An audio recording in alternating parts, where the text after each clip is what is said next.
የሰው ልጅ አእምሮ ውስብስብና አስደናቂ ነገር ነው። አስገራሚ ስራዎችን ማሳካት የሚችል በዛውም ልክ ግን የራሱ ጠላት ሊሆን ይችላል። በህይወት ውስጥ ስኬትን ለማግኘት ከሚያደናቅፉ እንቅፋቶች ውስጥ አንዱ በራስ መተማመን ማጣት ነው። በሚያሳዝን ሁኔታ ይህ ብዙ ሰዎች የሚያጋጥማቸው ችግር ነው። ግባቸውን ለማሳካት ባላቸው ችሎታ ላይ ከፍተኛ ተጽዕኖ ያሳድርባቸዋል። ዛሬ የምናየው በጥልቀት የምንመረምረው በራስ መተማመናችን እንዴት ማዳበር እንደምንችል ብቻ ሳይሆን የዝቅተኛ የራስ መተማመን መነሻ የት እንደሆነና ለምን እንደሆነ በደንብ መረዳት አለብን። ይህም ጠቃሚ የሚሆነው ያለንበት ቦታ እንድንገነዘብና የራስ መተማመናችን በድጋሚ እንድንገነባ እድል ስለሚሰጠን ነው። ዝቅተኛ በራስ መተማመን ስሜት በብዙ መንገዶች ሊገለጽ ይችላል። በቡድን ውስጥ መናገር መፍራት፣ ሰዎች ሲሰበሰቡ መጨነቅ፣ እናም አዳዲስ ነገሮችን የመሞከር ፍርሃት ሊሆን ይችላል። ሁኔታው ምንም ይሁን ምንም የመጨረሻው ውጤት ብዙውን ጊዜ ተመሳሳይ ነው። የራስ መተማመን ማጣት ሙሉ አቅምን ከማሳካት ወደ ኋላ ሊያግደን ይችላል።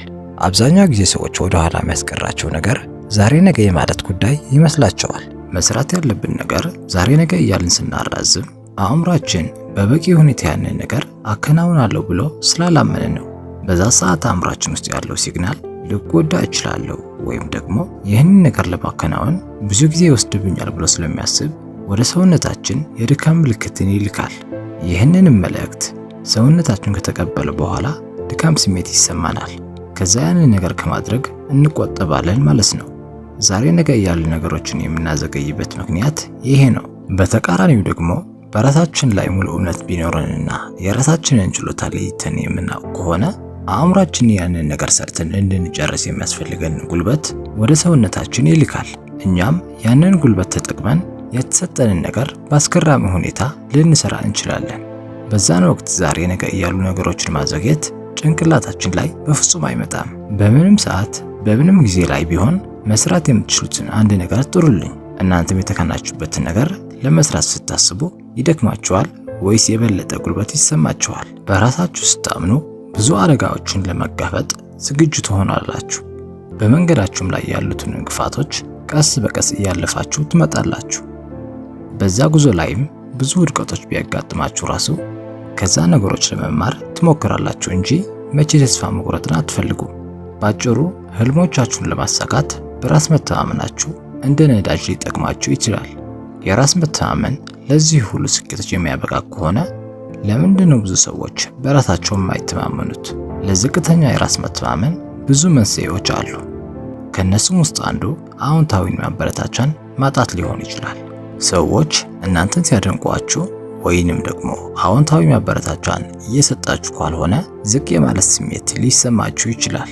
ይህ ልክ ትምህርት ቤት ውስጥ የመጨረሻ እንደሚወጣው ልጅ ማለት ነው። ሁልጊዜ መጨረሻ የሚወጣው ልጅ አዎንታዊ ማበረታቻዎች ሊያገኙ አይችልም። ስለዚህ ብቃቱ እየዋዠቀ ይመጣል። አንዳንዶችም ዝቅተኛ በራስ መተማመን የሚኖራቸው ብዙ ጊዜ ከመውደቃቸው የተነሳ ነው። ውድቀትን ስለሚፈሩ አዳዲስ ነገሮችን ለመጋፈጥ ዝግጁ አይደሉም። ይህም ደግሞ በራሳቸው ላይ ያላቸውን እምነት ዝቅ ያደርገዋል። አያይዤም ልነግራችሁ የምፈልገው ነገር በራስ መተማመን ማጣት ዘላቂ የሆነ ችግር አይደለም። በጊዜና በትጋት ማሸነፍ ትችላላችሁ።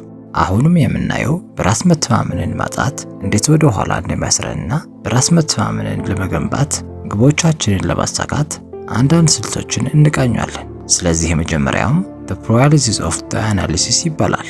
ይህ ማለትም ስለ አንድ ሁኔታ ለረጅም ጊዜ በማሰብ ነገር ግን ምንም አይነት ተግባር አለመተግበር ማለት ነው። ስለዛ ነገር መጥፎነትና በጎነት ቁጭ ብላችሁ ማሰብ ትጀምራላችሁ። ስለዛ ነገር ባሰባችሁ ቁጥር ደግሞ እናንተ መፈጸም ያለባችሁን ተግባር እየዘነጋችሁ ትመጣላችሁ። ለዚህ ነው ብዙ ሰዎች የንግድ ሐሳብ ኖሯቸው ምንም አይነት ሱቅ ያልከፈቱት። እንዲህ አይነት ባህሪም የሚመጣው እርግጠኛ ባለመሆንና በፍርሃት ነው። ምናልባት የተሳሳተ ምርጫ ለማድረግ ትፈሩ ይሆናል፣ ወይንም አንድ ሁኔታ ለማስተናገድ ባላችሁ ችሎታ ላይ እርግጠኛ ካልሆናችሁ በማሰብ አዙሪት ውስጥ ልትገቡ ትችላላችሁ።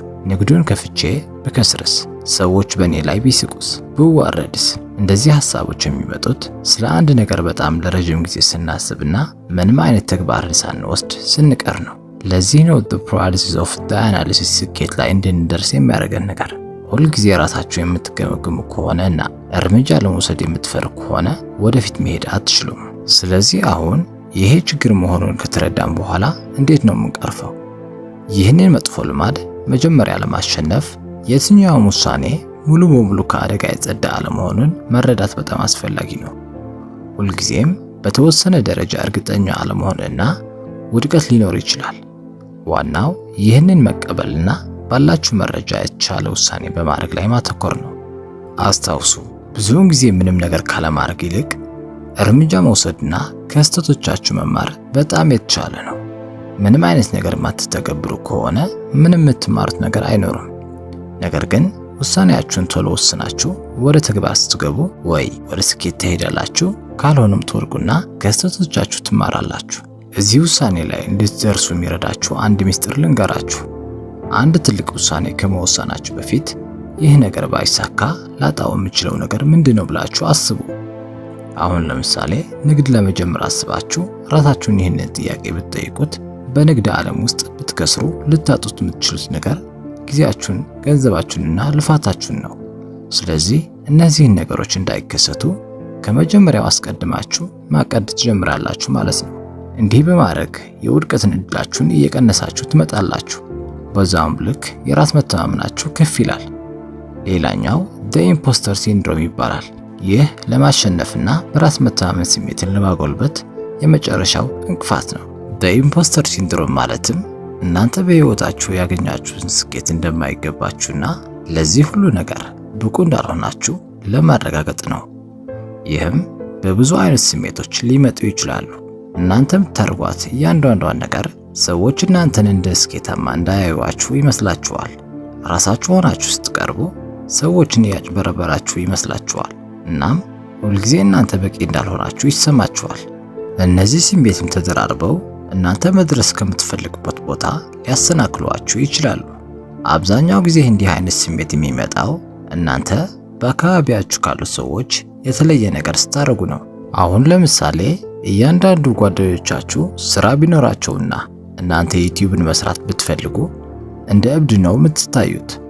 ወይንም ደግሞ ወላጆቻችሁ እናንተ ጠበቃ፣ ዶክተር እንድትሆኑ ነው የጠበቃችሁ። እናንተ ሙዚቀኛ መሆን እንደምትፈልጉ ስትነግሯቸው ተመሳሳይ ስሜት ነው የሚሰማቸው። ምንጊዜም ግን መርሳት የሌለባችሁ አንድ ነገር አለ።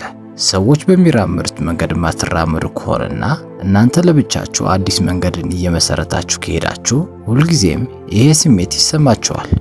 እኔ ማንኝና ነው ሰው ተለይቼ በዚህ መንገድ ላይ የመጣሁት ልትሉ ትችላላችሁ። ነገር ግን በዛው ጉዞ ላይ የራሳችሁን እየፈለጋችሁ የራሳችሁን አሻራ እያስቀምጣችሁ ታልፋላችሁ። ሁልጊዜ መርሳት የሌለባችሁ አንድ ነገር አለ። መሰናክሎችና ውድቀቶች ያጋጥማሉና እነዚህ የመማር እድሎች ናቸው ብላችሁ ያዟቸው።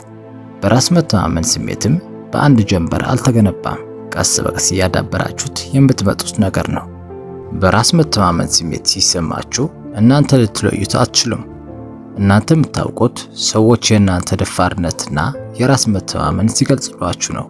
እስከ መጨረሻው ድረስ ስለተከታተላችሁኝ አመሰግናለሁ። ቻው።